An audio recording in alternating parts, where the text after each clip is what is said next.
Siema, witam wszystkich. Przez ostatnie, myślę, 2-3 tygodnie za dużego ruchu u mnie nie było na kanale i ogólnie za dużo rzeczy nie wrzucałem. Więc zamiast sobie streamować po nocy, zajmowałem się tym boksem.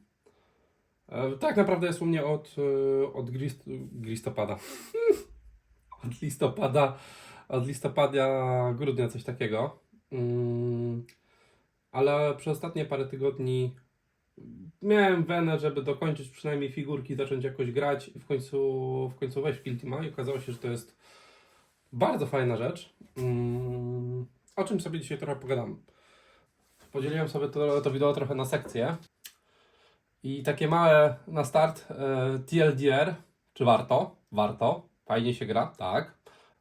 Cena Sandbox 6-7 stówek, kwestia jak traficie. I co dalej będzie w filmie? Będzie zawartość tego boksa, będzie czy czegoś brakuje. Od razu spoileruję, że poza farbami to de facto nic nie brakuje w tym boksie, można złożyć, grać i jest spoko. Będzie czas sklejenia i malowania tego wszystkiego, co jest w boksie. Jak ja pomalowałem te rzeczy, czym się inspirowałem, bo u mnie jest pewien pomysł, jak to miało wyglądać, jakich użyłem farb, tego typu rzeczy. Pogadamy sobie trochę o narzędziach, które będą potrzebne do złożenia całości. Dużo tego nie ma, tak od razu wspomnę. Bardziej to są takie przydasie niż faktycznie rzeczy, które są potrzebne, bo de facto potrzebny nam, nie wiem, pędzel, farby i yellow. Ale są też inne rzeczy, które mogą nam się przydać. I wpisałem sobie tutaj jeszcze kilka prostych metod malowania, ale nie wiem, czy będę miał siłę pod koniec malować, czy zostawić na osobny filmik, bo to, co tu powiedziałem, to brzmi jak dobra godzina, nie wiem, godzina półtorej gadania i opowiadania, ale dobra, lećmy z tematem. I tak, zawartość boksa. Mam nadzieję, że to będzie widać wszystko spoko. Zawartość tego boksa. Zawartość tego boksa jest taka, że ktoś tu już coś namieszał wcześniej i powyciągał wszystkie fajne rzeczy. Po otwarciu będziemy mieli tonę plastiku. Oczywiście tutaj powinny być żołnierzyki i inne rzeczy w tych wypraskach, ale oczywiście sobie powykrajałem i pokleiłem, o czym za chwilę. Pod tą toną plastiku nie pokażę tego. Dobra. Uwierzcie mi, że wszystko było, co za chwilę pokażę w tym wielkim boksie. Dobra, schowajmy to na bok, żeby nam teraz nie przeszkadzało, bo jednak to jest kawał pudła. A ja niestety mam tu ograniczone miejsce. Opa! Pierwszą rzeczą, którą były w boksie, naszych kochanych wypraskach, były nasze Tempestusy. Mianowicie było ich, jak dobrze kojarzę, 10. Znajdźmy sobie ich. Było sobie ich 10. Dobrze policzyłem? Nie, mam 8, jeden się zagubił. Albo nawet więcej się zagubiło. Gdzie wy jesteście, chłopaki? Albo znów mi dzieciaki coś gwizdnęły. Jest tutaj. Dobra, jest jeszcze 2. Więc mamy sobie nasze opsa. 10 Tempestusów i serwowieżyczkę.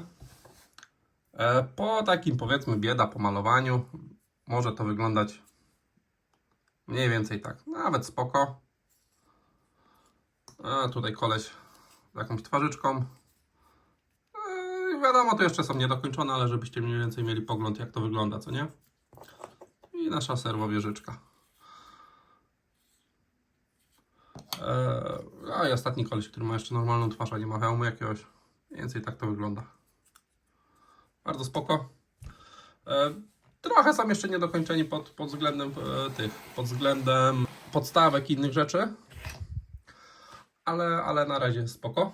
Poza zespołem naszych Tempestusów były sobie nasze robale, nasze Vespidy. Oczywiście Tempestusy to są siły Imperium, a Vespidy to są siły Xenos. Mianowicie Imperium Tau. A mianowicie jeszcze w Imperium Tau jest coś takiego, co się nazywa Auxilia? Nie pamiętam, ale generalnie to są Obcy w Imperium Obcych, jeśli tak to mogę powiedzieć. Ich też chyba będziemy mieli 10, jak dobrze pamiętam. 2, 4, 6, 8, tak 10. Mamy sobie 10 naszych Bespidów. Chodźcie tutaj chłopaki do środka. I poza 10 Bespidami mam jeszcze dronkę kontrolną. Oni są trochę bardziej skończeni, bo nad nimi trochę więcej siedziałem. A, wyostrzyjmy. Cia.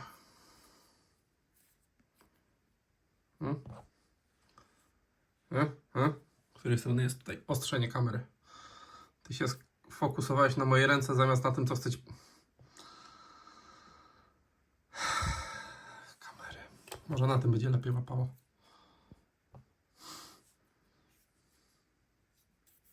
O, idealnie. Zaostrzył się na moją rękę i tym samym widać, co jest na figurce. Spoko. Więc to są nasze Bespidy. I co tu jest ciekawe? A, jeszcze snajperek jest. No trochę ich tu jest spoko. Jak mówiłem, za dużo się nie koncentrowałem na malowaniu, bo też sobie przypominałem, jak się do tego hobby trochę podchodzi, do tego wraca, bo generalnie to nie jest mój pierwszy, nie jest moja pierwsza styczność z Warhammerem, z malowaniem Warhammera. Tak u mnie wraca średnio co 10 lat. Więc coś tam wiedziałem o malowaniu, ale de facto uczyłem się od nowa. Poza naszymi Bespidami, w sumie dajmy sobie na bok i nasze Bespidy, i nasze Tempestus Aquila i nasze Bespidy. Bo poza tymi dwoma teamami w boksie będziemy mieli jeszcze struktury. Oczywiście to wszystko przychodzi gołe, nieprzymalowane. Mniej więcej. Czy ja mam tu w ogóle jakiegoś szarucha strasznego? Nie mam. Wszystko jest pięknie wyprajmowane. Autentycznie nie mam ani jednej szarej rzeczy. A w sumie wy w boksie wcześniej widzieliście. To przychodzi w szarej wyprasce, więc to wszystko trzeba będzie sobie pomalować. Jak ja do tego podchodziłem, jak to by wyglądało, trochę więcej opowiem. Mianowicie wszystko to, co teraz daję tutaj na ekran, nie wiem, czy wszystko w ogóle zmieszczę. No, to będzie ciekawa rzecz. Nie widać. Odsuńmy trochę dalej. Trochę więcej tu, trochę więcej tam. Jeszcze to nie wszystko.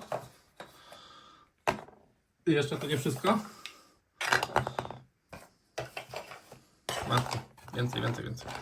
Wszystkie te struktury, które tu widzicie, też były w boksie. I za chwilę sobie je porozstawiamy, żebyście widzieli, jak sama plansza do gry wygląda, czy coś takiego. Ale potrzebujemy zrobić więcej miejsca. Więc poza naszymi dwoma zespołami, naszymi strukturami, w boksie jeszcze mamy matę kartonową, tak jak do planszówek, ale całkiem sporą. Opa! I ona jest rozmiaru, kopnąłem w kamerę, idealnie, mistrz produkcji, nieważne. Ona jest rozmiaru, dajmy sobie to wszystko na tą matę, to nie? Opa! A i tak są ruiny, więc im już bardziej nic nie zaszkodzi. Ona jest rozmiaru trochę poniżej A1, bo tak sobie teraz przykładam do tej mojej maty do krojenia, o której później wspomnę. Ona jest rozmiaru A1. To jest rozmiaru 76 na 56 na 76 cm. To nasza mata. Co nie? Zróbmy trochę dalsze oddalenie.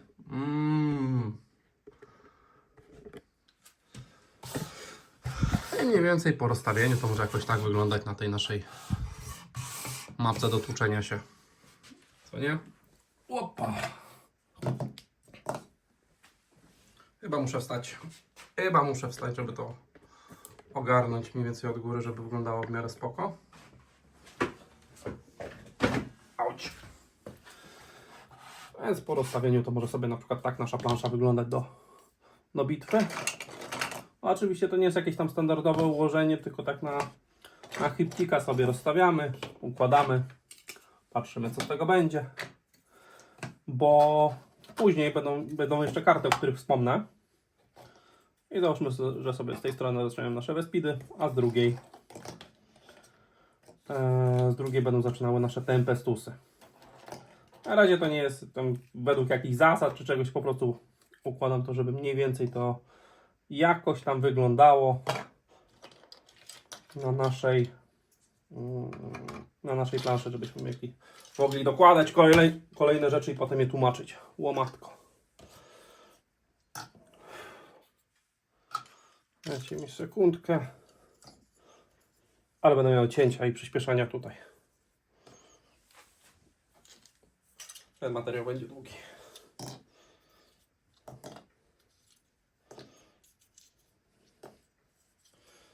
Dobra. Więc tak. Znów kopnąłem kamerę. Brawo ja. Zmieńmy sobie trochę światło, żeby nie dawało mi po oczach. Więc tak, poza naszymi Tempestosami, Vespidami, terenami, matą, którą za chwilę się stąd pozbędę, bo zajmuje mi zdecydowanie za dużo miejsca. Jeszcze nie wiem jak. Mamy dodatkowe wyposażenie. Dajmy sobie tutaj trochę bliżej. Nasze dodatkowe wyposażenie. Ciach. W sumie za chwilę będę musiał znowu oddalić. Ups, wjechaliśmy tutaj w kadr. Tak. Nasze dodatkowe wyposażenie, czyli coś, co będziemy mogli sobie dobrać przed misją.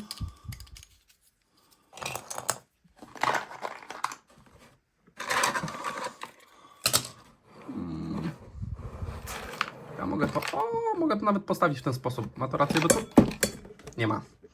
Ma 0. Ale sprawimy, że będzie miało. Dała radę. Ale to się spierdzieli za chwilę. Czyli mamy sobie nasze dwie tarcze duże. To są heavy barykady, chyba jak dobrze kojarzę.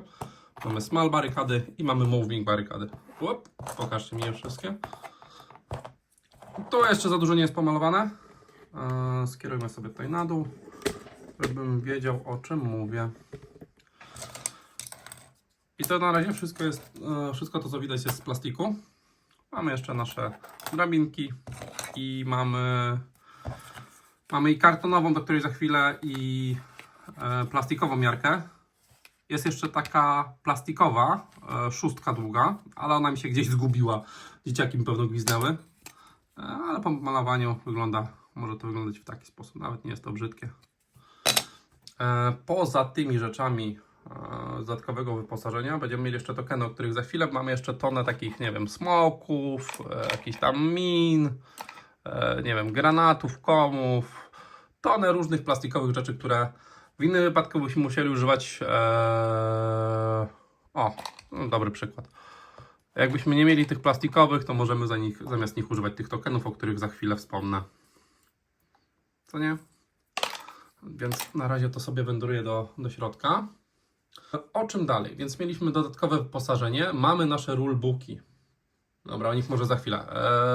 Poza tymi plastikowym wyposażeniem dostajemy jeszcze karty, o których za chwilę. To jest, od razu sobie wyjmijmy.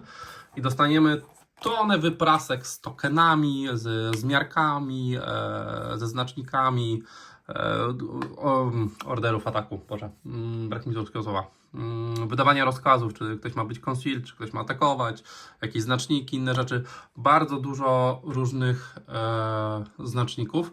Te na dole są nie z tego zestawu, tylko z wotanów, więc wszystko, co wygląda krasnoludzko tutaj, to może być inne, ale chyba są tylko tutaj w tym miejscu.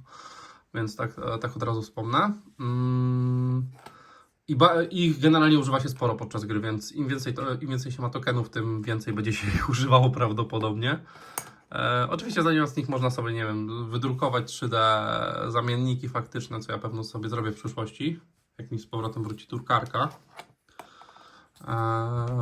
I też dostajemy sobie miarki i generalnie to jest wszystko, co nam się przyda do gry. Bez dokupywania dodatkowych rzeczy mamy aż nadto rzeczy, które nam się do gry przydadzą. Dobra. Schowamy to, żeby nie brudziło nam, nie przeszkadzało w trakcie opowiadania o kolejnych tematach. Więc tak, poza tym dodatkowym wyposażeniem, poza tokenami mamy jeszcze karty. są karty z misjami, co nie? Bo będziemy używali sobie różnych misji, żeby zdobywać naszych Victory Pointy. To jest Primary Objective, tak. Generalnie niby można bez nich się obyć, ale warto ich używać i bardzo są przydatne w trakcie rozgrywki. Tu mamy różne typy operacji. Mamy critical opy, mamy tactical opy. Jeszcze jeden się critical schował, jest jeden kill op, potem są dość proste zasady. I co my jeszcze tutaj mamy? Mamy zasady, jak w ogóle grać w gierkę. Takie proste, które można sobie zostawić przy stole. Żeby szczególnie na starcie to się przydaje, żeby nie zapominać. Muszę sobie inaczej jakoś tu ustawić, bo strasznie mi to przyszło. Dajcie mi sekundkę. Dobra. Szczególnie na starcie to się przydaje, kiedy się uczymy zasad. Więc tak, to są nasze operacje, nasze zasady. Przydatna rzecz. Co jeszcze my tu mamy? Mamy, czym ty jesteś? Mamy objaśnienie, co będzie na naszych mapkach i mamy nasze objaśnienie, jak używać tych operacji, o których wcześniej wspomniałem. Bardzo przydatne. I mamy, jak rozstawiać nasze mapy. To się nam bardzo przyda. Objaśnienie, co jest na jakimś znacznikiem, to akurat jest do Gallow Darka, ale tutaj mamy Killzone Volkusa, którego właściwie mamy w tym boksie. Jakim jest oznaczeniem na mapce, jaką mamy numerkę. Mamy jeszcze do Beta Decima, ale jej nie będziemy używać, nie mamy. I mamy nasze, to jest Beta Decima, a z drugiej strony mamy, kopnąłem światło, a z drugiej strony chyba mamy Volkusa. Non-specific. Ale jak ja wsadziłem tą? Wiem gdzie wsadziłem. Dajcie mi sekundkę. Wiedziałem, że tam jest za dużo o jedną rzecz. Tu mam. Wiedziałem, że to jest o za dużo. Więc to jest do innego typu mapy, której nie mamy. Do innego typu terenów. Nie mapy, tylko terenów. A to jest faktycznie do tej. Czyli zostawmy sobie to na dole, żeby było widać. Killzone Gallow Dark, nie, Gallow Dark i Killzone Volkus. Czyli przed walką losujemy sobie jeden z sześciu układów naszej mapy i według tego rozkładamy sobie, co jest czym, w którym miejscu na mapie. W sumie możemy jeden testowo sobie rozłożyć. Nie wiem, czy to w ogóle będzie sensownie widać, ale mogę mniej więcej wytłumaczyć, co i jak można tam rozkładać. To sobie chowamy. Tamtą kartę też możemy zostawić, bo się może przydać. I też oczywiście mam tu rozjaśnienie, co jest czym, jaka arena jest jaką, że coś jest player drop zonem, że to jest jednego albo drugiego playera, że to jest terytorium playera, na którym można rozstawiać sobie equipmenty, które wybierzemy przed bitwą. Obiektywy, w zależności od rozstawienia mapy. Typy terenów, które ustawiamy na mapie. Czyli ten A to jest przykładowo ten największy, znaczy prawie największy. To jest jeden z dwóch największych, czyli to jest to. Ten nasz B to jest ten z wieżyczką, na którym w tej chwili stoją moje tempestusy, których nie chce mi się przesuwać. Ale załóżmy, że kolejnym jest ten z boilerem, to jest D, czyli to jest D, czyli jego byśmy rozstawiali w tym wypadku tutaj, co nie? I według tego sobie rozstawiamy. I generalnie polecam używać tych wzorów mapek, bo na start dają nam w miarę taką zbalansowaną rozgrywkę dla jednego i dla drugiego gracza. I za pierwszym razem, jak grałem, jak się uczyłem, to byle jak sobie porozstawialiśmy i to było takie, jeden z nas miał łatwiej, tak dużo łatwiej. Za drugim razem też byle jak ustawiłem i też był podobny vibe. I za trzecim razem użyliśmy sobie chyba 4 i to była bardzo, bardzo zrównoważona rozgrywka i generalnie polecam ich używać. Polecam używać tych zasad i tego rozstawienia. I wiadomo, to jeszcze mamy dla innych terenów, bo to jest 3. edycja Kill Teama. W sumie powinienem o tym wspomnieć na samym początku. Nie wspomniałem. To jest 3. edycja Kill Teama i każda edycja ma swój typ terenu. Pierwsza to był Gallow Dark. I to było takie, to też ma duże powiązanie z lore Kill Teama, bo to też ma swoje lore.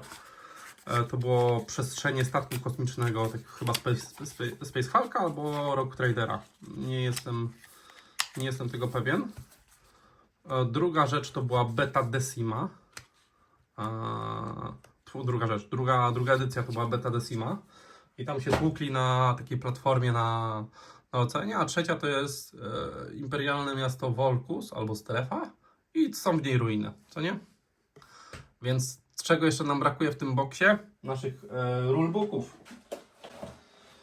rulebooków. A mamy ich 2. Muszę chyba sobie przestawić tą kamerę, bo muszę zrobić sobie więcej miejsca. Za chwilkę wracam. W Kill Teamie mam 2 książki. Może lepiej nie będę machał. Naszego corebooka i naszego dossier. Corebook to jest, są w nim wszystkie zasady takie ogólne do gry. Jak przebiegają fazy, jak przebiega strzelanie, ruszanie się. Ogólne zasady. Dossier jest stricte o 2 naszych fakcjach, czyli o naszych Vespidach i o naszych Tempestusach. I tam są stricte zasady dla danej frakcji. Najpierw powiem sobie trochę o naszym corebooku. Czyli tak, mamy zapoznanie się z czym są killzony, czym są trochę historii, ogółem naszego lore Kill Teama. To jest nawet krótka, jak dobrze kojarzę, krótka nowelka. Albo to jest w dossier.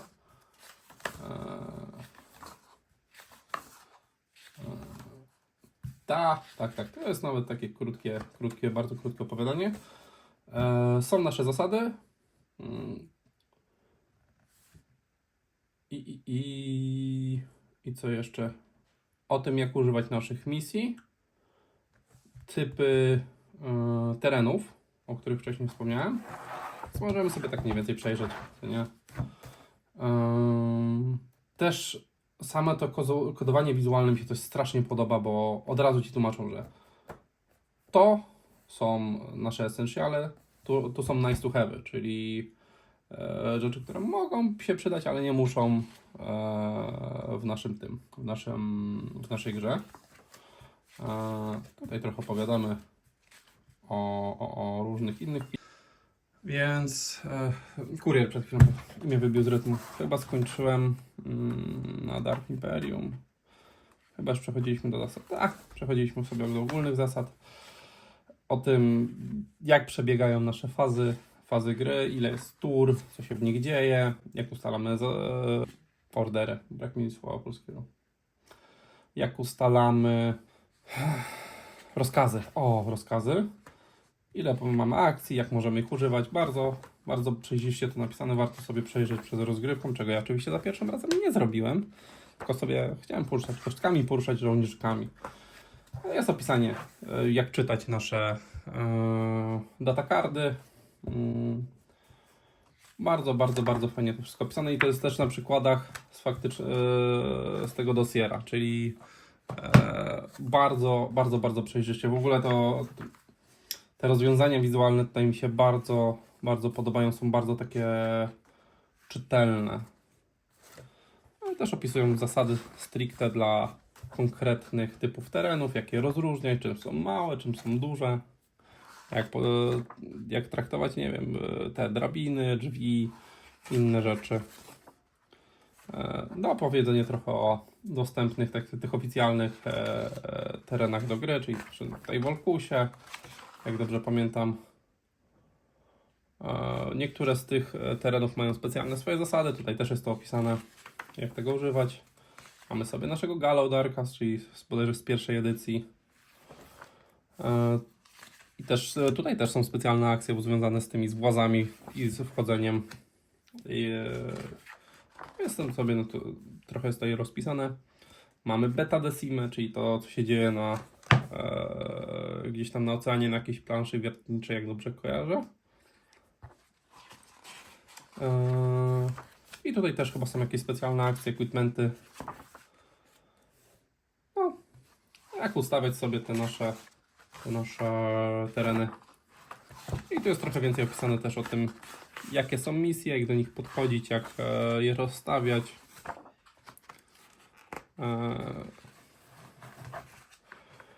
I chyba tu jest też powtórzenie tego, co było na datakardach, mam wrażenie. Części przynajmniej. Bo jak dobrze kojarzę, nie wszystko, co jest tutaj, jest nie wszystko, co jest na datakardach, jest tutaj. Jak dobrze kojarzę.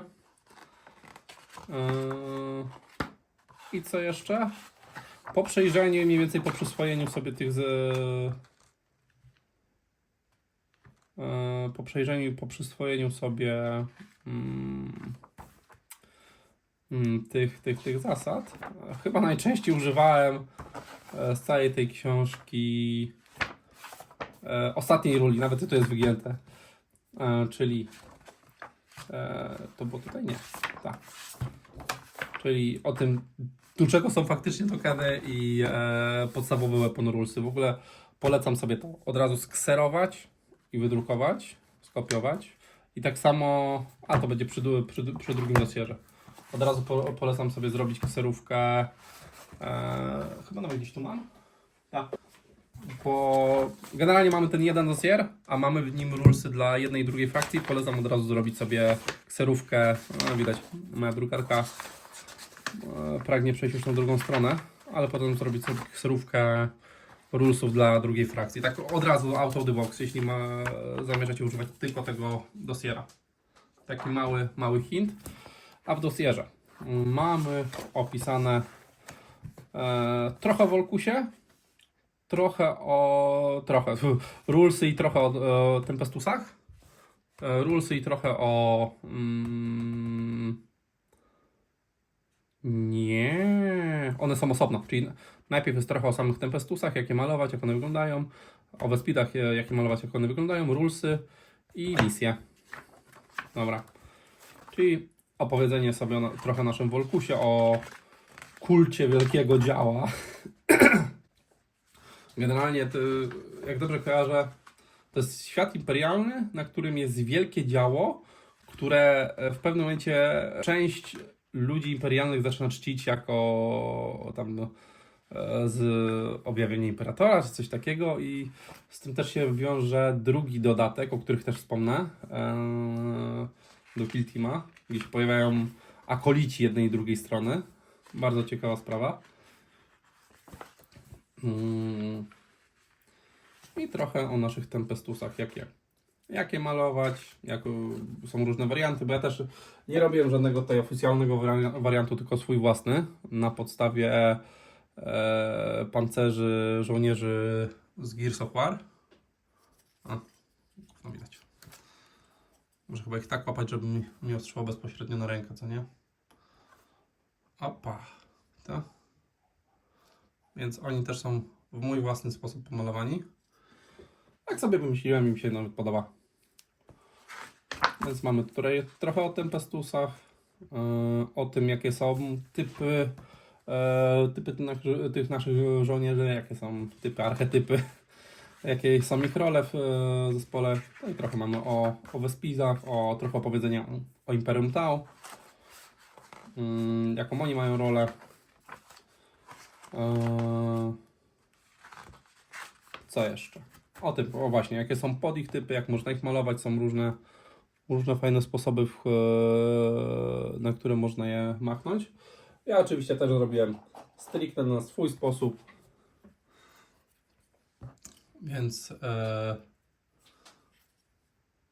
też można podejść do tego na swój unikalny sposób, jak to się mówi. Może to przesuniemy tutaj. O, będzie idealnie widać, nawet lepiej. A to może nawet tego Tempestusa sobie trochę bliżej pokażemy. W sumie pomyślałem, żeby przesunąć lampkę, to będzie teraz lepiej widać. No. I generalnie te Vespidy wzorowałem w swoim wypadku na robalach z żołnierzy kosmosu. Co prawda jeszcze tego czarnego tam się nie przebija, bo one są czarne i mają takie pomarańczowe placki. A tu są bardziej pomarańczowe i mają czarne placki, ale jeszcze będę sobie nad nimi pracował. Generalnie jestem z nich mocno zadowolony i z Tempestusów i z Vespidów, jak wyglądają.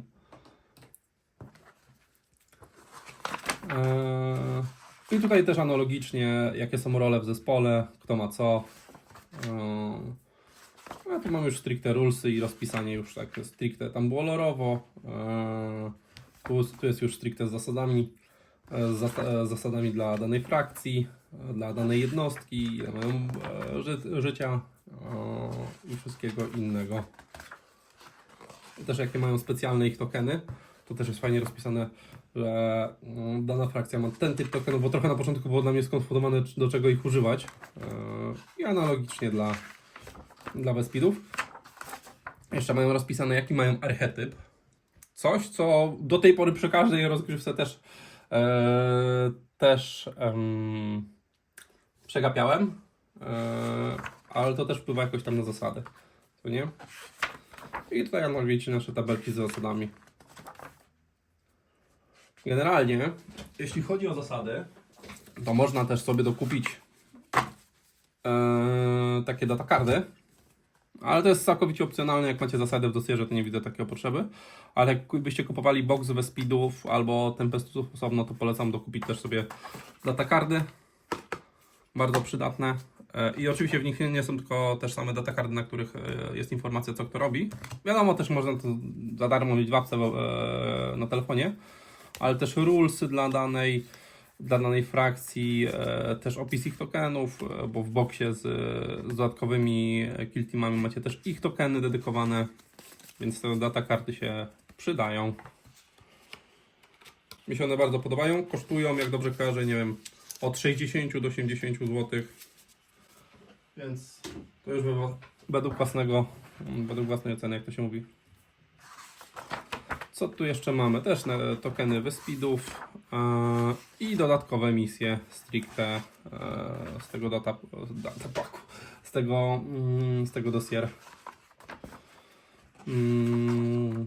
I to już nie są stricte takie misje, jak mieliśmy w Operation Packu, tylko to są jeszcze już dodatkowe stricte misje pod ten typ, pod te jednostki.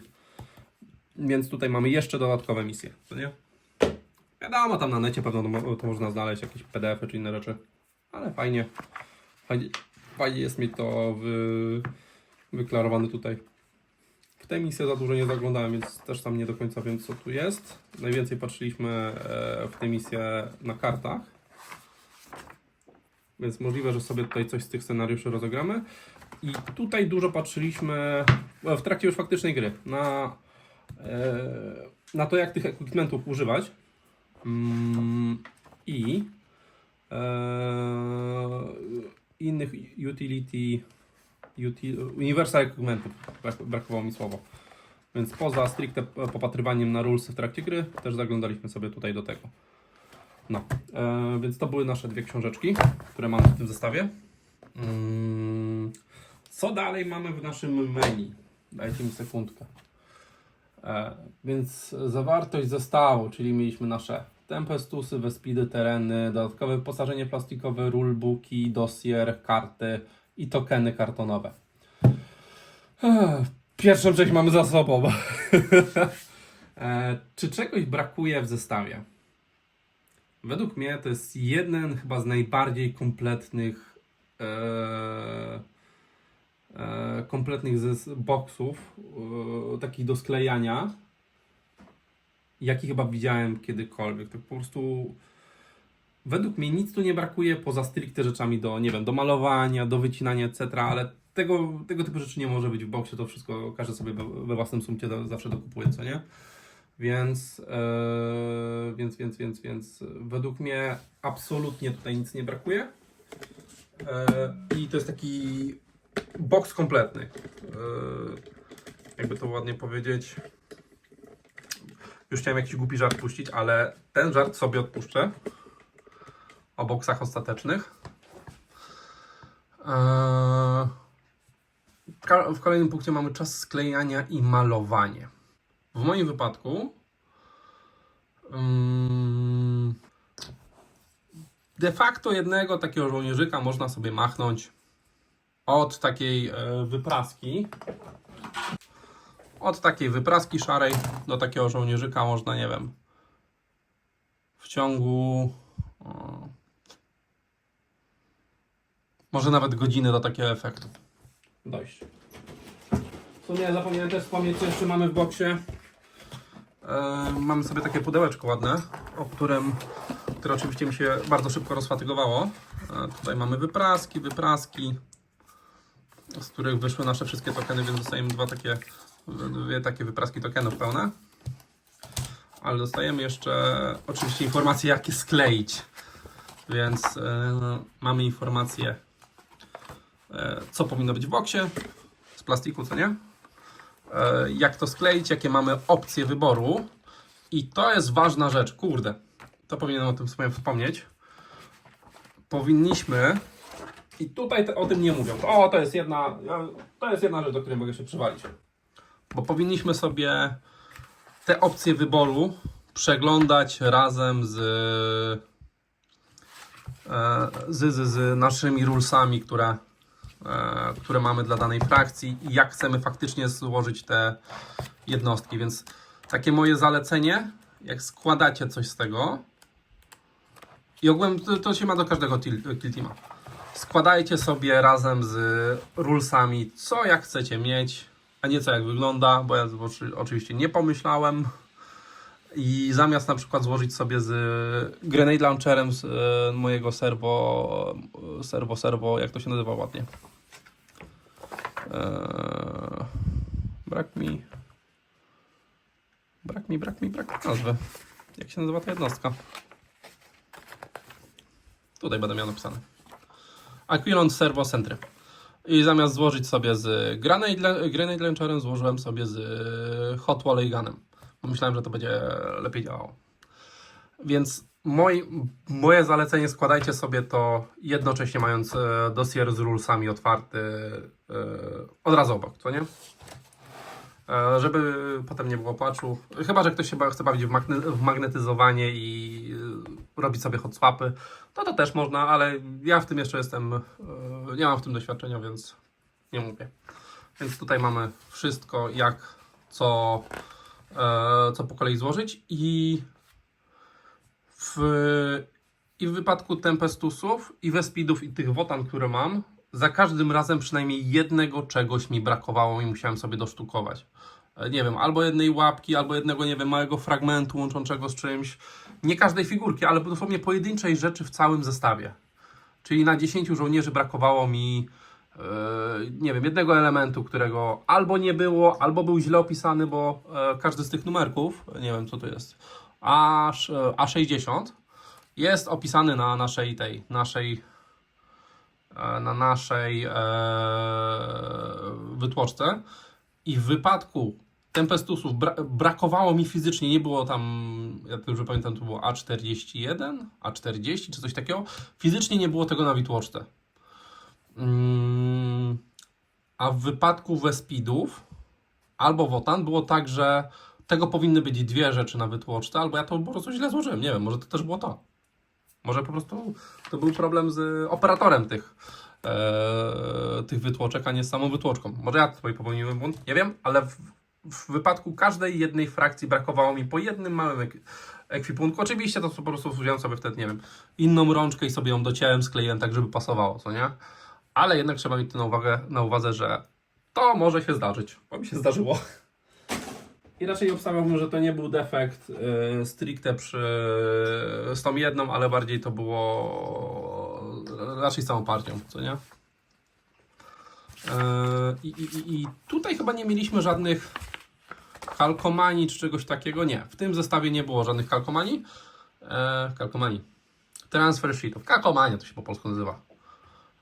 Ale w wypadku innych frakcji mogą się też pojawić te transfer sheety.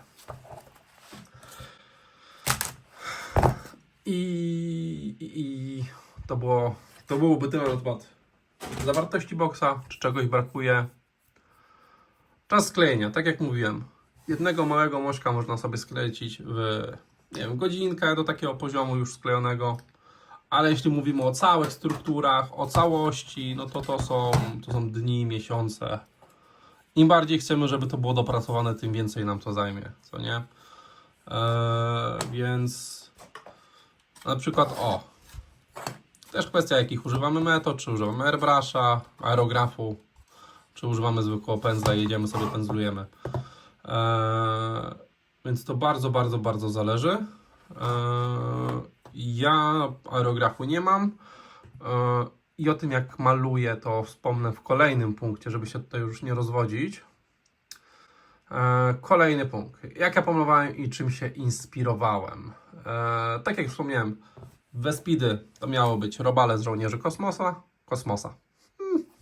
Język polski jest dla mnie zawsze ciężki. Zawsze się śmieję, jak ktoś mówi, że się, nie wiem, przejęzyczy, albo coś głupiego zrobię, albo nie wiem, literówkę. Zawsze mówię, że język polski nigdy nie był moim pierwszym językiem, stąd sorry za pomyłki. Tymczasem Vespidy miały być inspiracją tych robali z żołnierzy kosmosu, a moje Tempestusy miały być inspiracją żołnierzy z Gears of War. I mam wrażenie, że częściowo się udało. Co tam mamy? Jakie malowałem też? Moja migracja z Citadel na Armor Painter i moje podejście do nich. A, tak, tu od razu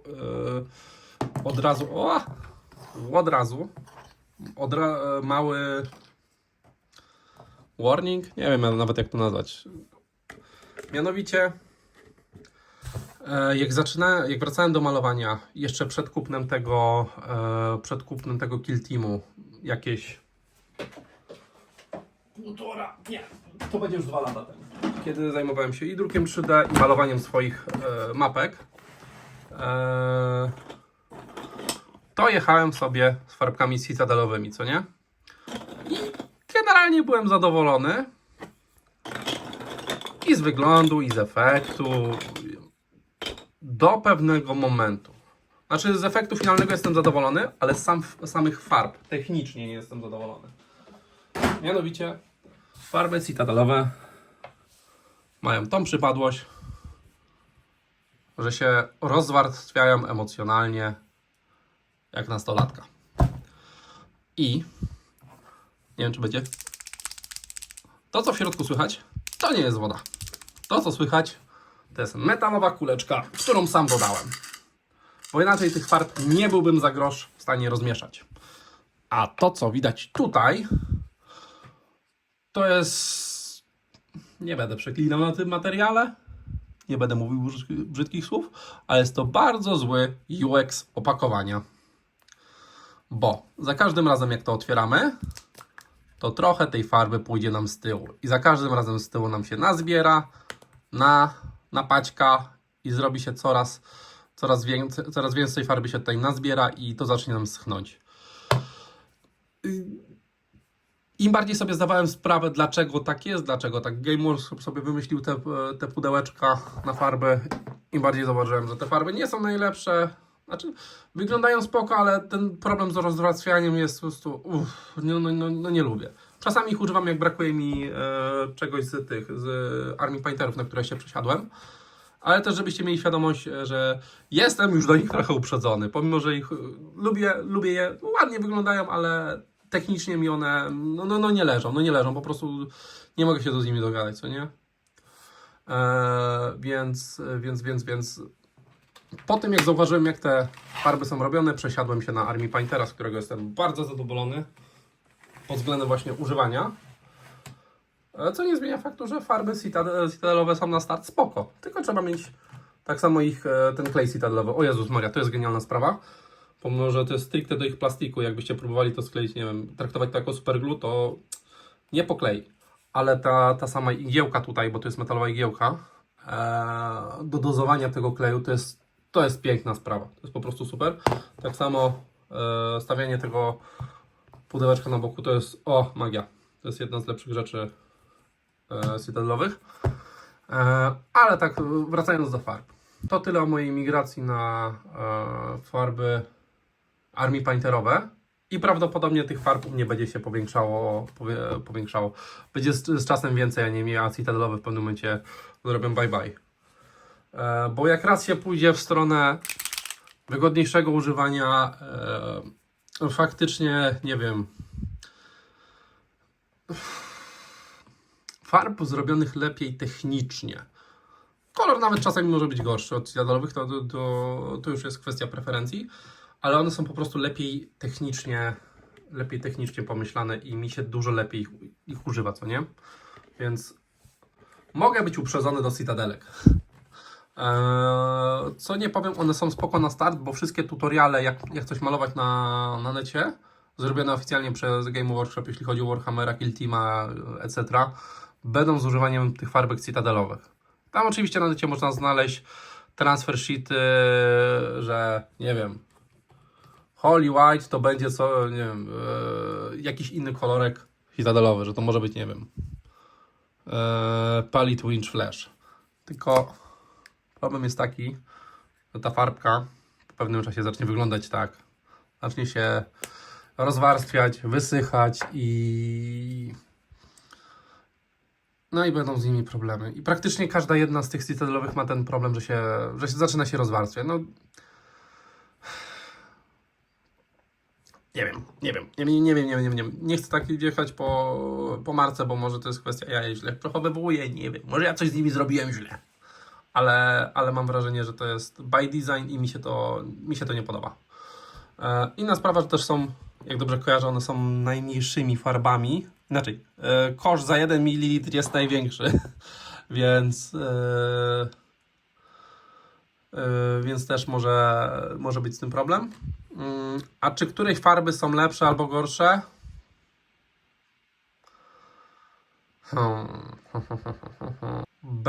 Chyba bez dużego znaczenia. To jest kwestia wygody użytkowania. Tych mi się dużo wygodniej po prostu używa. Też są na necie, to jest tona porównań z faktycznie ludzi, którzy potrafią malować, znają się na farbach, siedzą w tym nie wiadomo od kiedy, w sensie, że bardzo długo. I jak próbowałem sobie wyklarować, które są lepsze, nie wiem, czy Citadele, Army Paintery, Vallejo, czy jakiekolwiek inne, czy teraz ten, co się pojawił, Ionic,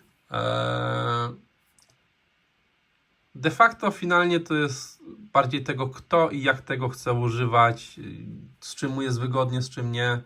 Oczywiście jest też, można te farby sobie przelać do takich samych buteleczek jak ma Army Painter, bo oni też sprzedają puste buteleczki i wtedy zaczyna się używać ich normalnie, ale z kolei, nie powiem brzydko, ale dużo zabawy z tym i też koszt dodatkowych butelek, więc no to się...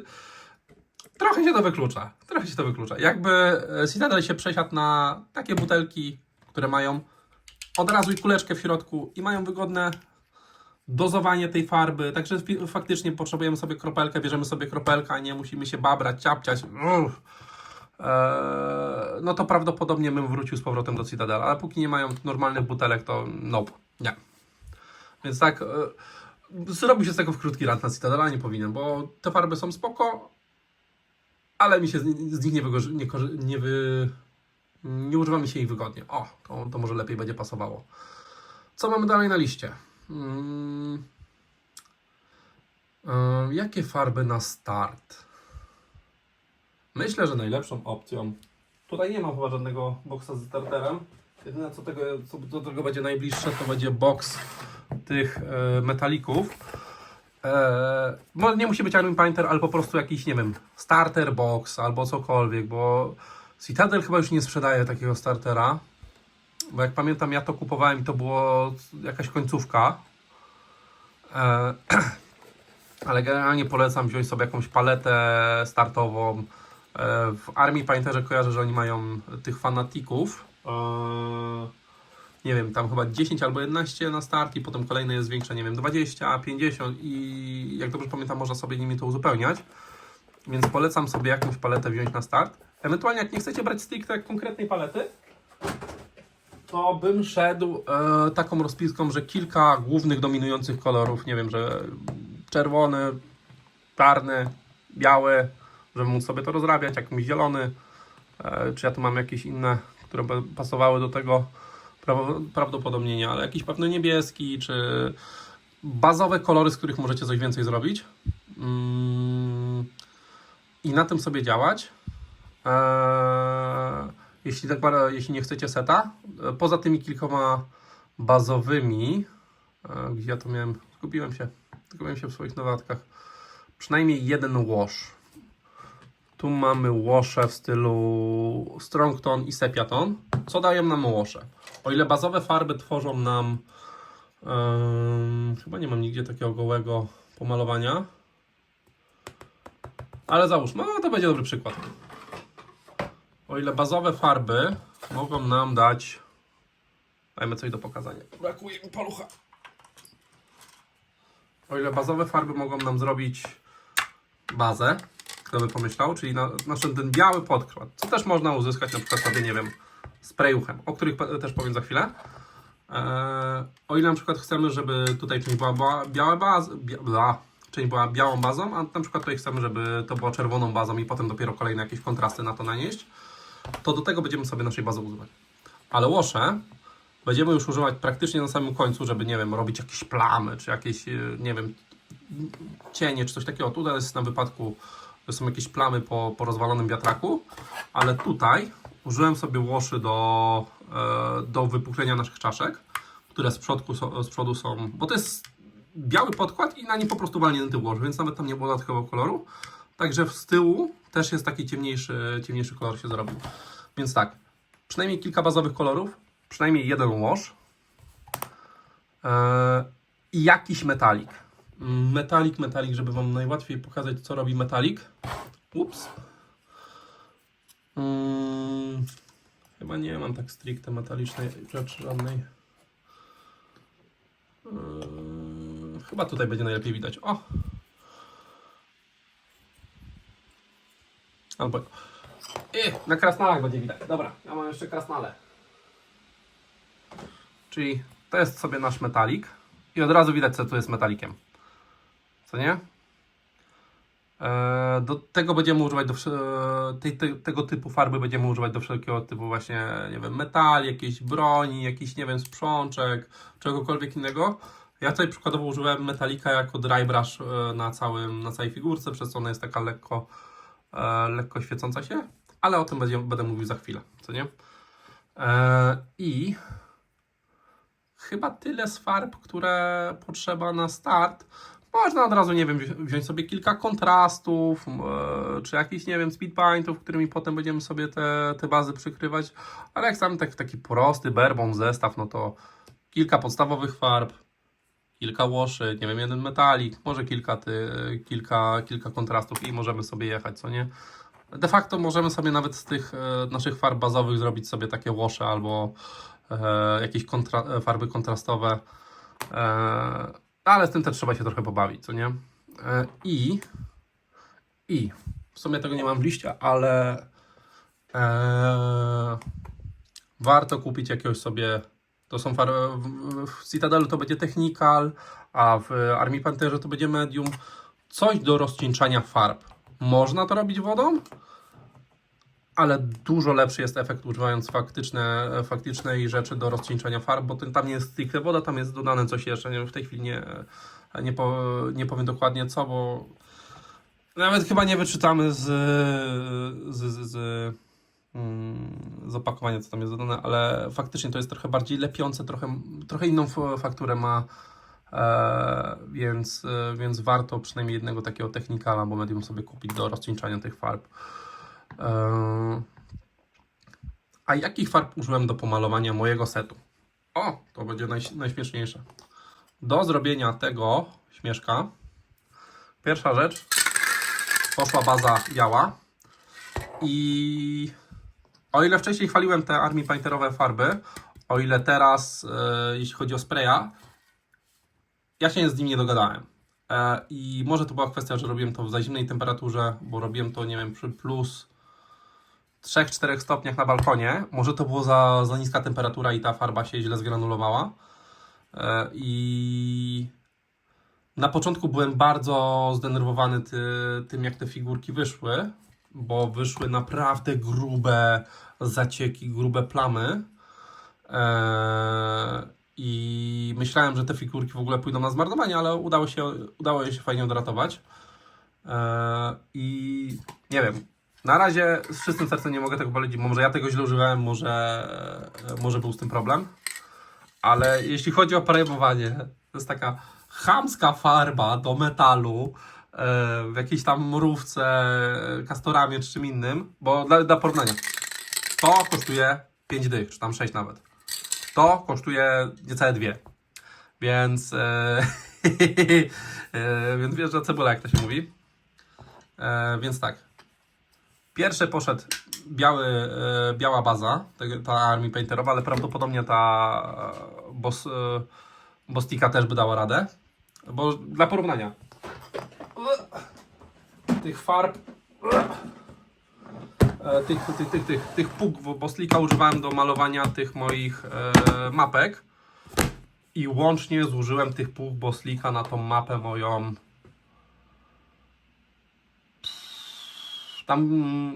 Tam chyba łącznie były ze 2 metry kwadratowe, albo nawet ze 3 metry kwadratowe do pomalowania różnych elementów, różnych detali. Bo jeszcze dla zobrazowania, takich boksów z mapami mam 4 pełne, albo gdzieś jest jeszcze 5. Więc używałem dużo tego, więc tego jestem pewien. I używałem głównie czarnego podkładu, nie białego. Ostatnio z białym eksperymentuję, bo jak mówiłem, przesiadłem się z Citadela na Army Paintera i przesiadłem się na Wasze, na Speedpainty. Więc tego jestem pewien, tego używałem, to mogę polecić. Więc jakbym następnym razem malował, prawdopodobnie użyłbym białego podkładu tego Boslika, który nie jest do plastiku, ale się nadaje i nie rozpuszcza i działa spoko. Potem użyłem naszej Greya, gdzie jest mój Grey? Mając białą figurkę całą, nie znajdę go teraz chyba, może z drugiej strony. Użyłem sobie 1:1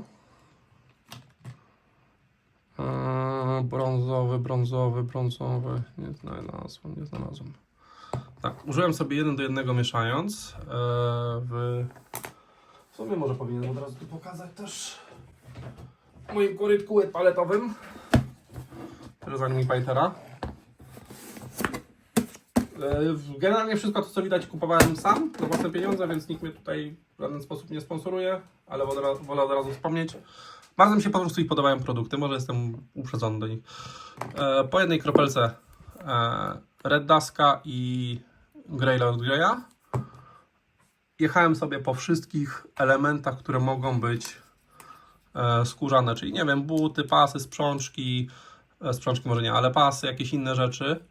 To sobie pojechałem na początku po tym brązowym, który wyszedł taki ciemniejszy. Potem jechałem sobie z... to był szary czy to był czarny? Teraz już nie jestem pewien, ale prawie na pewno to był szary, ale na wszelki wypadek też wspomnę, że mógłby to być czarny, ale raczej nie. Chyba to było w stosunku 5:4, w sensie 5 kropel szarego albo czarnego i w tej chwili nie powiem, autentycznie nie powiem, czy to mógł być szary albo czarny. Nie, to był na bank szary, nie mieszajmy. Może nie. Autentycznie teraz nie wiem, muszę się zastanowić, bo ja to rozpisywałem. Aż sobie zobaczę na czarny i niebieski, czyli nie, to jednak był czarny. Dobra, tak jak sobie spojrzałem na Discorda, jak sobie to rozpisywałem. 5:4, 5 kropel czarnego, 4 krople niebieskiego i jechałem sobie po wszystkim, po całości. Po zaschnięciu brałem sobie Metallica Kobalta, który to jest to, i dry brushowałem po całości. Po prostu jechałem po wszystkim i powiem szczerze, efekt mi jest bardzo, bardzo się podoba. I potem jakieś tam drobne detale robiłem. Jak dobrze pamiętam, tu była kropla białego Fanatica i kropla chyba niebieskiego i jechałem sobie tutaj oczka, tutaj jakieś wizjery. Też na plaźmie, tutaj ten niebieski potem poszedł, tutaj też na oczka, co nie. Jakich jeszcze kolorków tu użyłem? Na skórę użyłem tutaj 2. To był ten Peach Flash. O, nie będziecie widzieć, muszę go dać bliżej. To jest ten Peachy Flash To jest na skórę. A włosy zrobiłem po prostu tym Dusk Redem, co nie? Więc taki tu był zestaw użyty na praktycznie większość figurek. Bo chyba tylko dwie mają włosy i skórę, więc tego nie było za dużo. Jeszcze jest no, czerwone tu jeszcze się pojawił jako akcent. Ale też bardzo podobne rozwiązanie zrobiłem, czyli wziąłem sobie krople tego dragona i wziąłem sobie krople krople Technicala, bo nie mam żadnego medium od Army Paintera, a ten też jest spoko. Tak, żeby w miarę ładnie można było je sobie nadawać. I co jeszcze? To było mniej więcej tyle w kwestii tych Tempestusów. W kwestii Vespidów tu jest trochę więcej, tu się trochę więcej działo. Bo na początku całość poleciałem białym. Czy ja leciałem tym białym ręcznie? Tak, tutaj nie psikałem po całości, tylko użyłem jakiegoś białego, który miałem tam citadelowego, jakiejś resztki. I chyba, nie wiem, ze 4 warstwy takie mocno rozcieńczone dałem tego białego. I to poszło w miarę spoko. Potem po całości poleciałem szarym, po prostu szarym. Gdzie on jest? Tym Greylord Greyem. Potem po całości pojechałem, nie po całości. Po niektórych elementach pojechałem po prostu, nie to jest Peach Ears, tylko Fire Giant Orange. Po te elementy, które chciałem, żeby były jaśniejsze, to tutaj pojechałem po całości tym czystym Fire Giant Orange, a te, które chciałem, żeby były ciemniejsze, zrobiłem 1:1 z Greylord Greyem. Co nie? I tutaj mi się zrobiła taka dwutonowa figurka. Na ten żółty składa się coś z citadelowych rzeczy. Użyłem jakiegoś żółtego i jego też stonowałem chyba z jakimś zielenią czy z czymś. Wyszedł taki robalowy, żółty, brzydki kolor. Bardzo, bardzo fajnie tutaj pasuje. Fiolet. W sumie to powinienem pokazać tę farbę. Fiolet to był też citadelowy, bo jeszcze nie miałem fioletów od Army Paintera, więc to na bank było to. Żółty to był chyba albo ten, albo jakiś inny.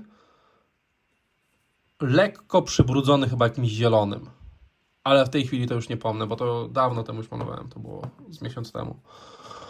Co tu jeszcze się podziałało?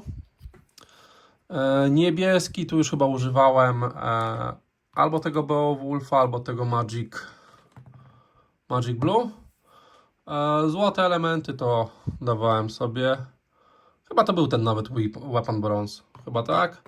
Srebrny element. Tu chyba jechałem sobie czystym. To jest lekko niebieski. Tak, to był ten kobalt. Tu jechałem sobie czystym kobaltem, którego teraz już nie widzę.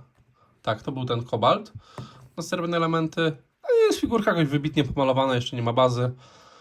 Ale jak na moje potrzeby to było aż zanadto. I ostatnio zacząłem sobie jechać tym. Tego prawdopodobnie w ogóle na figurce nie widać, ale zacząłem sobie robić highlight 1:1. Ten Matte White i Purple Swarm. Chyba tutaj na kasku będzie najbardziej to widać, ale nie wiem, czy to będzie widać na kamerze. Zobaczmy. Dajmy sobie to bliżej. Ups, tam mi się przewróciła. No tu zacząłem sobie jakieś highlighty robić w różnych miejscach, że tu jest ciemny fioletowy, a jasny fioletowy jest na tym na highlightach. A do naszego terenu cofnijmy tą całość. A co w sumie na tym małym możemy pokazać, bo reszta to są powtarzalne elementy.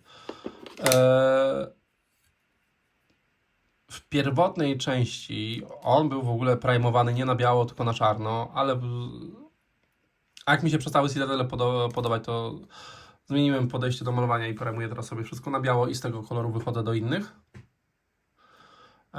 Więc tutaj faktycznie był biały primer pod spodem, szary citadelowy bez rozcieńczania ten speed paint po całości, poza elementami, które potem poszły na złoto.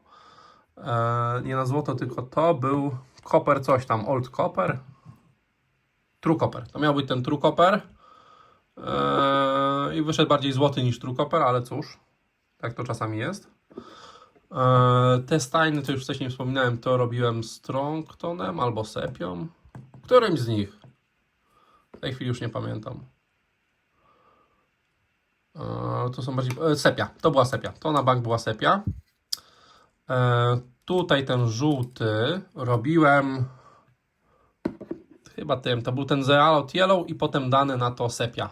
Nie, potem dane na to Strongton. Czyli tutaj, żeby wyszły rurki, zrobiłem sobie żółto, a potem walnąłem na to Strongtona, co nie?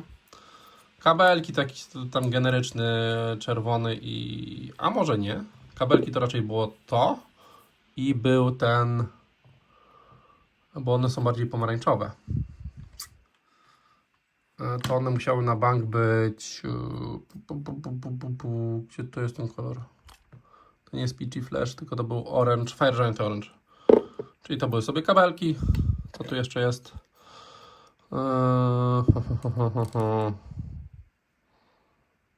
No, to chyba będzie tyle. I wreszcie struktur było bardzo podobnie. Wiadomo, od tej skrzynki na jakiś inny kolorek. Ta skrzynka nam się przyda później do pokazania czegoś.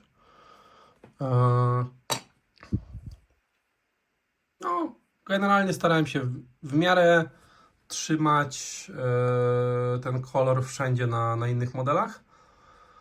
Po skończeniu tego, bo to wiadomo, to jest jeszcze takie trochę work in progress, trochę skończony. Myślałem, żeby jeszcze sobie po całości przedrybrushować, szczególnie po tych większych strukturach.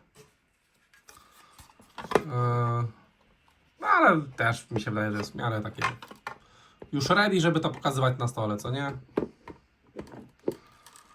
No, wiadomo, te włazy jeszcze pokończyć.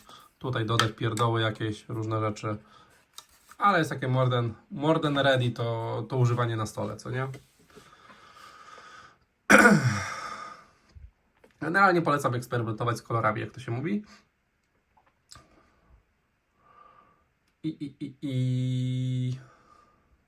I to by było tyle w kwestii, jak je pomalowałem, więc przejdźmy sobie do kwestii narzędzi, które mogą się przydać. Dobra, na chwilę sobie przestawię kamerę, bo ja absolutnie tu nic nie widzę. Generalnie jakby się ktoś zastanawiał, jak te Army Paintery sobie rozróżnić. Białe to są zwykłe fanatiki, grube tak zwane farby. Czerwone, w sensie chodzi o przykrywki, czerwone są Strongtony, szare są Speed Painty, czarne metaliki. Oni chyba tam mają jeszcze coś innego przy specjalnych farbach, ale tych tutaj nie mam. Bardzo podobną rzecz ma, bardzo podobne rozwiązanie ma też Game Workshop ze swoimi citadelami. W sensie mamy zwykłe opakowanie, to jest albo layer, albo kontrast, albo jakaś baza. Białe to są metaliki, też wszystko rozwarstwione. Większe to są kontrasty, dobra, czyli to były layery, to są kontrasty, jeśli są w większym w większym pudełeczku, a w największym są jeszcze te technikale. Prawdopodobnie są jeszcze jakieś inne, ale tak udało mi się wnioskować, że oni mniej więcej tak do tego podchodzą, co nie? Bo teraz będziemy mówili sobie o różnych narzędziach do używania podczas malowania. Więc tak, na start organizery. W sumie to już pokazywałem, ale pokażę jeszcze raz. Przy Kill Teamie, ale przy 40 innych grach figurkowych teraz jest tona tych tokenów, innych rzeczy, organizery. Po prostu to, bez tego to się padnie. Polecam, przydaje się. Tak samo wszelkie organizery, nie wiem, do farb, do tego, żeby nie przekładać ich pojedynku, tylko sobie brać cały set. Do tych Citadelów wcześniej miałem wydrukowane 3D takie wkładki, jedną na drugą można nakładać, a finalnie zrobiłem sobie takie schodki, też jest ok. Też na wszelkiego typu pędzle.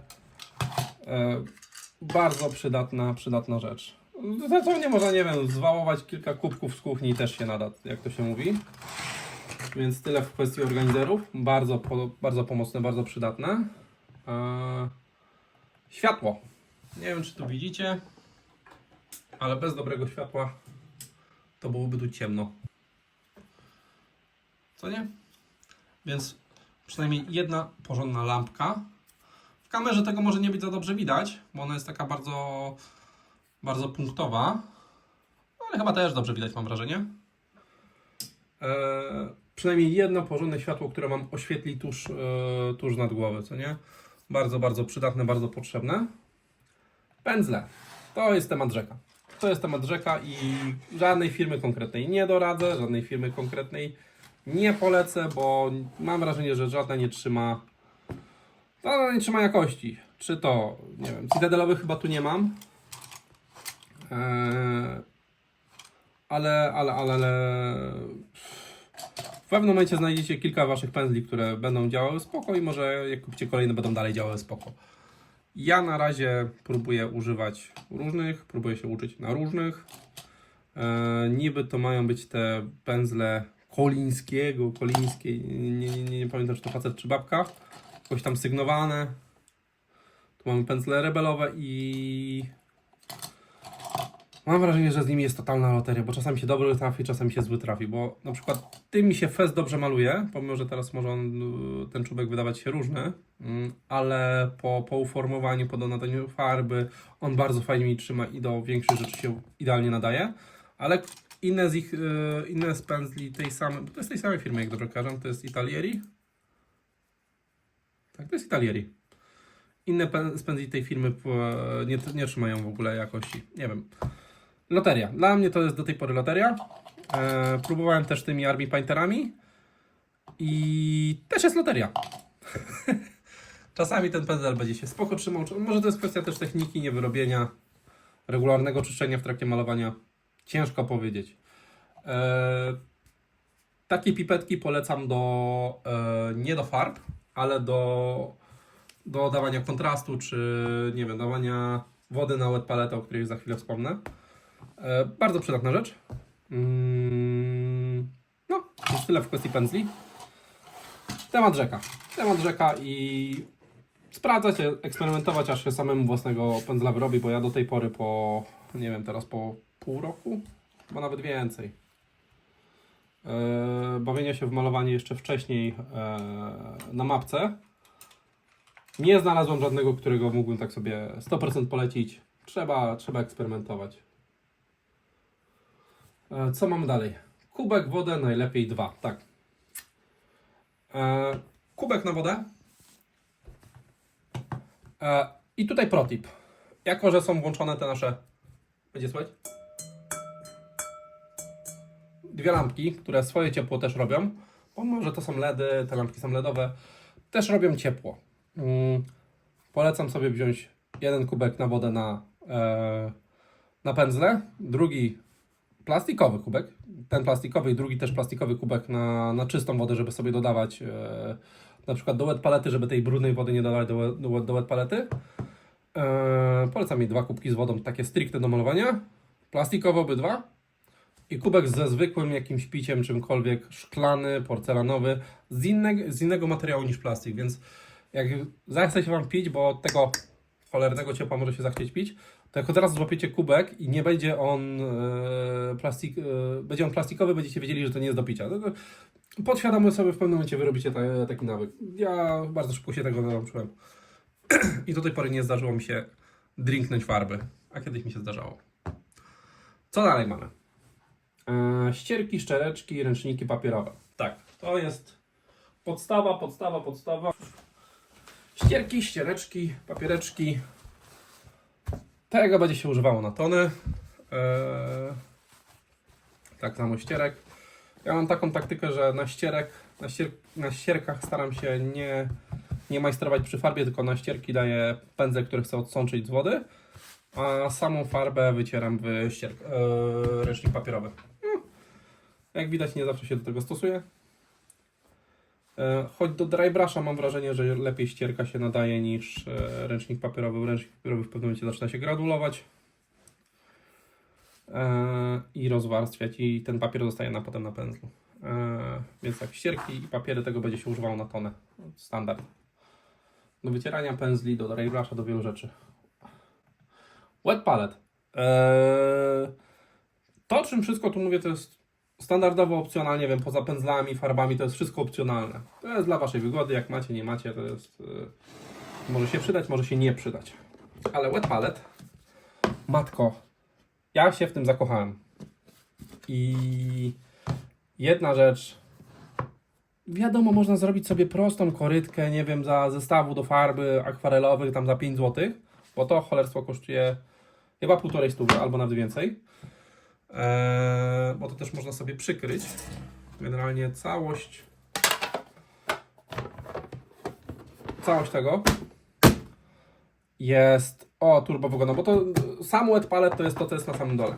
Ale jeśli chodzi o cały ten zestawik Army Painterowy, tu jest wszystko, co może Wam się przydać do takiego, do obróbki technicznej farby. To jest dobrze powiedziane. Bo w tych korytkach możemy sobie mieszać po kropelce farby, rozrabiać, etc., etc. I one się bardzo łatwo czyszczą pod dosłownie wodą i zwykłym zmywaczkiem, nawet bez żadnego płynu, bez niczego. Ale tutaj się dzieje magia, bo tutaj pod spodem mamy sobie mokrą paletę, czyli ścierkę. To nie jest ścierka. To jest jakiś materiał, który przyjmuje wodę i starają się jak dłużej trzymać. A na tym materiale jest położone coś na kształt papieru do pieczenia, gdzie damy sobie, nie wiem, kropelkę farby i możemy sobie ją rozrabiać i ona nam nie zasycha przez dłuższy czas. Jest to zostawię może jako zadanie domowe. Warto ten temat zgłębić, bo jak się raz człowiek nauczy tego używać, no to się bardzo przydaje. Obsługa wet paleta. Nalewamy wodę. Po używaniu, jak wiemy, że tego samego dnia na przykład nie będziemy używali, zostawić to otwarte, żeby to nie pleśniało, żeby nie ten. Moje trochę tutaj zaczęło jakiegoś glona łapać. To dałem, tego nie będzie widać, kable miedziane pod spód, takie rozczłonkowane. I mam wrażenie, że tego grzyba robi się mniej. Może to działa antyseptycznie, nie mam pojęcia. I co jeszcze? I tyle w kwestii wet paleta. Bardzo, bardzo przyjemna rzecz. Polecam bardzo mocno. Niestety swoje kosztuje. Ewentualnie można też taki zrobić domowym sumcem, używając jakiegoś pojemnika, jakiejś ścierki i papieru do pieczenia. I to też działa. Więc to nie jest tak, że trzeba wydać tam nie wiadomo jakie pieniądze, można to zrobić w domu za darmo, ale to jest akurat bardzo wygodne rozwiązanie. Dalej. Czemu pędzlem mam wpisane 2 razy, nie wiem. Kulki ze stali nierdzewnej. To się przyda. Szczególnie jeśli zamierzacie używać farbek cytadelowych. Wrzucacie jedną do środka i żeby wygodniej Wam się było rozmieszać, bo tam nie ma. W cytadelowych nie ma. Takiej podstawowej, głupiej rzeczy w najdroższych farbach na rynku nie ma. Nie rantujmy Citadela. To jest fajna firma. Gdyby tylko jeszcze pojemniki mieli dobre. To było w kwestii rozrabiania farb i samego malowania, ale przed malowaniem ten plastik trzeba przygotować do obróbki. Czyli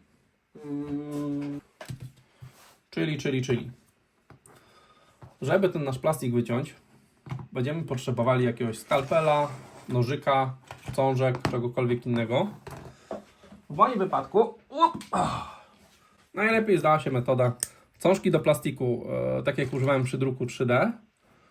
Takie stricte z ładnym wejściem, które sobie robię pstryk z jednej, pstryk z jednej, pstryk z drugiej, ciach i pstryk z trzeciej strony. Co nie? Hopsa. Nasz model wyskoczył, ale on jeszcze nie jest gotowy do używania, co nie? I wtedy używałem sobie zamiast skalpela, bo dobry skalpel kosztuje, to jest dłuto do drewna. To po prostu jest... Zapomniałem chyba wspomnieć o najważniejszym. Mata modelarska do cięcia. Warto kupić, przydaje się i na nie wychodzi. Ciach. I sobie czyni. Pewno ktoś, kto lepiej to robi, to teraz mówi: o matko, co on robi, masakruje sobie ten model. Ale przy kamerze to ciężko to pokazywać, co nie? i mamy sobie ten nasz model wycięty, mamy jakoś tam odrobiony i wtedy możemy go malować. Warto też się przejść przez cały nasz modelik, czy nie pozostały na nim jakieś resztki po wyprasce, resztki po wytłaczaniu plastiku. Bo czasami takie linie zostają i je też warto wyczyścić jakimś, nie wiem, skalpelem, dłutkiem, czy pilnikiem, czy czymkolwiek. Bo to też się przydaje. Ja akurat te klamoty mam w sporej ilości, bo wcześniej zajmowałem się mocno drukiem 3D i one też się przy druku 3D mocno przydały, bo to też jest obróbka plastiku. I to się bardzo mocno przydaje. Ale tak, więc mamy cążki, nożyki, skalpele, dłuta, pilniki, o nich wspomniałem, mata do cięcia. Im większa, tym wygodniejsza. Taka mata, jaką tu mam, to jest A1. Ona kosztowała mnie, nie wiem, 50-60 zł na Allegro czy coś takiego. I mam ją już 2 lata. Trochę jest styrana, może przewrócę na drugą stronę, która jest, bo one są dwustronne przeważnie, która jest niezniszczona w żaden sposób. Więc jak się jeszcze bardziej styra, to możemy na drugą stronę przerzucę. Klej do plastiku. To o nim już wspominałem. Jest cytadelkowy. Jakbyście nie tylko rzeczy warhammerowe sklejali, ale w ogóle ogółem figurki, to warto też mieć jakiegoś stricte klej cyjanakrylowy, który sklei Wam wszystko, bo czasami jest żywica, czasami jest inny, różne rodzaje plastiku i to się przydaje. A jesteśmy już pod koniec. Nieźle. Zostawmy sobie to tutaj na razie, bo to może nam się później przyda. Ale przy malowaniu trzeba też pamiętać o swojej ochronie, czyli podczas używania chemii, nie wiem, bo czasami się przyda coś takiego jak alkohol izopropylowy do wyczyszczenia czegoś, to nie wiem, warto mieć jakieś rękawiczki, nie wiem, potem ręce umyć, nasmarować sobie jakimś kremem, bo lepiej warto mieć te ręce normalne, a nie popękane, to już też kwestia własnego podejścia do tego. To jest jedna rzecz przy podejściu do chemii, ale przy używaniu wszelkiego typu sprayów to potrzebne nam jest kilka rzeczy. Najprostsze okulary. One kosztują, nie wiem, 5 w sklepie budowlanym. Rękawiczki, paczka, nie wiem, 100 rękawiczek jednorazowych. One wielokrotnie można ich użyć. Tak jak maszynki do golenia można wielokrotnie użyć, kto by pomyślał. Do malowania, żeby sobie łapnie malować, żeby się nie musieć potem szorować z tego cholerstwa. Nie wiem, paczka takich rękawiczek 100 sztuk kosztuje 10 zł, grosze. Maska do pyłu. Im lepsza, tym lepiej dla Waszego zdrowia. Ja mam na razie coś takiego. Jak sprawię sobie aerograf, to planuję sobie taką pełną maskę twarzową załatwić. Na razie to na moje potrzeby, kiedy maluję na balkonie na otwartym powietrzu, w zupełności wystarczy, co nie? I jak gdzieś malujecie, właśnie psikacie coś, pamiętajcie, że to potem ten opar będzie opadał na dół. Jeśli nie chcecie mieć pomalowanych kafelków na balkonie, ciekawe skąd to wiem, to połóżcie coś na te kafelki. Tak samo na poręcza. I na szybę, i na parapet na balkonie. Nie pytajcie skąd to wiem, ale to jest wiedza, która może Wam się przydać. I nie dostaniecie zjeby od żony, że to napikane jest znowu czymś. Coś pikałeś znowu, napikałeś coś czymś. No. Jeśli tyle w kwestii ochrony oczu i tych oddychaczy innych. Jeśli planujecie swoje figurki trzymać na półce, to one w pewnym momencie będą łapały kurz. I jak będziecie chcieli do nich wracać, używać, je malować, to jest pędzel do czyszczenia samochodu, do czyszczenia różnych rzeczy w samochodzie. Mi on się bardzo mocno przydał, kiedy miałem tą mapę i ona turbo zbierała kurz. Tą mapę miałem ułożoną na stole i ona fest zbierała kurz, i więc ja za każdym razem jak sobie do niej wracałem, musiałem ją wyczyścić, żeby móc normalnie malować. Ups, sorry. Nie wiem, taki pędzelek chyba dychę kosztował, a bardzo się przydaje do czyszczenia, szczególnie do delikatnych rzeczy. tak że nie będzie niczego łamał. Można go sobie zwilżyć, można go sobie umyć, bo to jest plastik. Bardzo, bardzo się przydaje do czyszczenia, jeśli będziecie trzymali takie modele na półce i zaraz na jakiś czas będziecie do nich wracali. I co?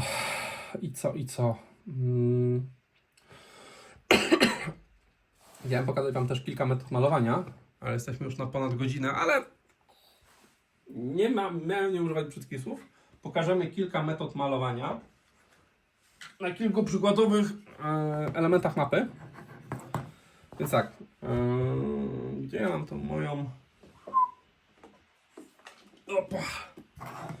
moją paletkę?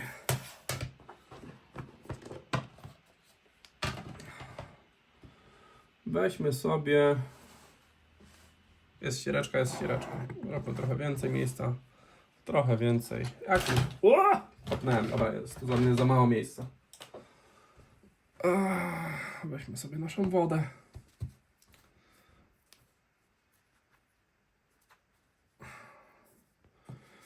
I pierwszą metodą malowania, wiadomo, byłoby to wypsikanie, wybazowanie jakimś sprayuchem. Potem odczekanie, aż to wyschnie.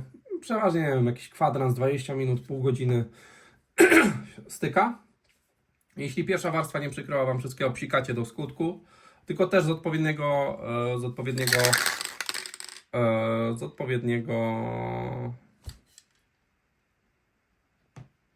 no brak mi słowa, dystansu.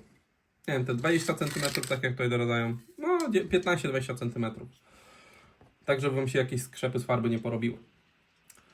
A jak figurka nam wyschnie, to pierwszą metodą warto sobie puścić. Jeśli bazowaliście robiliście czarną bazę, warto sobie dać białego dry brusha, żebyście mieli Wasze elementy widoczne, wszystkie, które chcecie porobić. Powinienem pomieszać tą farbą, ale tyle nam styknie. I bierzemy sobie trochę naszej tej farby. Mamy sobie czubek i bierzemy na ścierkę heja, aż jest praktycznie suchy. Sama nazwa, dry brush, suchy pędzel. Pędzel nie powinien być suchy, ale w naszym wypadku suchy pędzel jest pożądany. No, w sumie nie powinienem tego nawet palecie robić, ale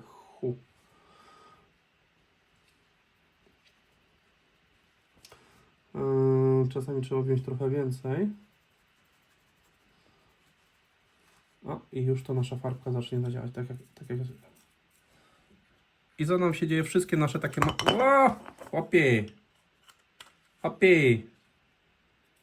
wszystkie nasze małe elementy zaczynają przejmować ten biały kolorek. I to można sobie spokojnie po całej figurce pojechać. Efekt jest taki, że mieliśmy sobie taki goły szary, a teraz, nie wiem, czy będzie to dobrze widać. Spróbujmy dać bliżej. Efekt był taki, że mieliśmy sobie goły szary, a teraz jest bardziej taki zahighlightowany. Najlepiej to widać tutaj na dachach budynków. Tutaj dalej są takie jednorodne szare, a tutaj już są lekko pobielone. Po kilkukrotnym takim użyciu, ale to praktycznie musi być suchy pędzel, co nie? Będziecie wiedzieli, jak tego tematu używać. Co dalej? Mieliśmy sobie naszą bazę, naszego dry brusha. Trochę pogadajmy o washach i o speed paintach. Trochę pogadajmy o washach i o speed paintach. Gdzie jest mój pędzel? Trzeba go gdzieś walnąłem tutaj, tak.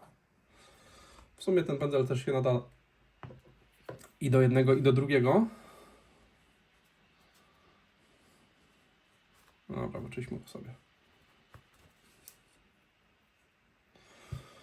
Co byśmy chcieli tu zrobić? Chcemy zrobić sobie niebieską rzekę.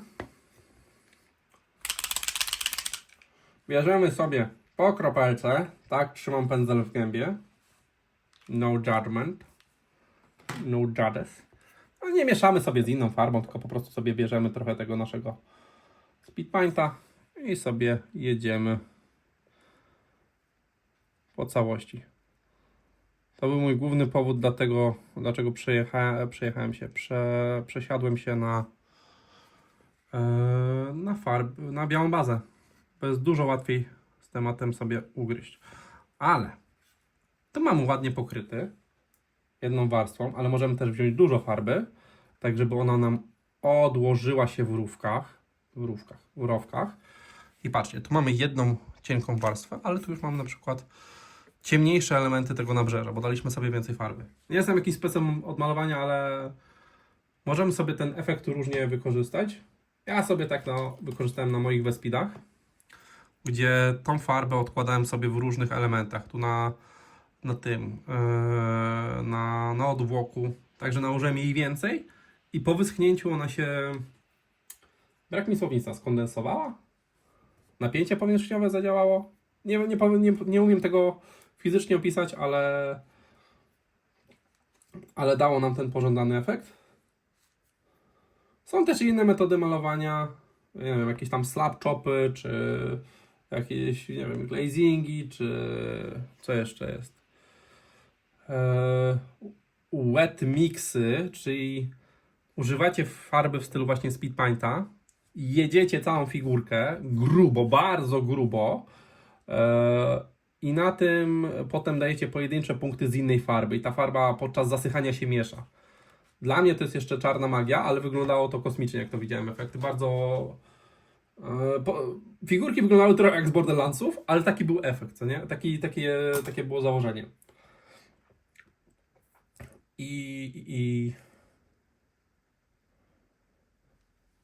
No i chyba w sumie tyle będzie. Więc z materiału, który miał mieć 15 minut, opowiedzenia w Kiltimie wyszło 1,5 godziny. No. Mam nadzieję, że się podobało. Jeśli będziecie mieli jakieś pytania do rzeczy, o których tu mówiłem, czy odnośnie samego Kiltima, czy malowania, czy czegokolwiek innego, śmiało. Jeśli będzie nadawało się to pytanie, żeby zrobić z niego głębszy materiał, to zrobię. W sumie mógłbym też wspomnieć o tym, że pędzle się też czyści. Ja znalazłem dobry patent, czyli zwykłe mydełko, je buduję, wycieramy, cześć, farba schodzi z pędzla, bardzo ładnie. I też mydełka można użyć do formowania czuba pędzla, jeśli mamy bardzo rozjechany, a próbujemy go sobie jakoś naprawić. Ale to też nie zawsze działa. No. Więc jeszcze raz, bo się trochę rozkojarzyłem. Więc jak się komuś podobało, zapraszam lajkować. Zapraszam też oczywiście na socjalki, na Discorda, na YouTube'a, tak, na Facebooka. Wszystkie linki będą w opisie. I jak będziecie mieli więcej pytań, to zapraszam. Mam nadzieję, że się komuś przyda ten materiał. Na razie.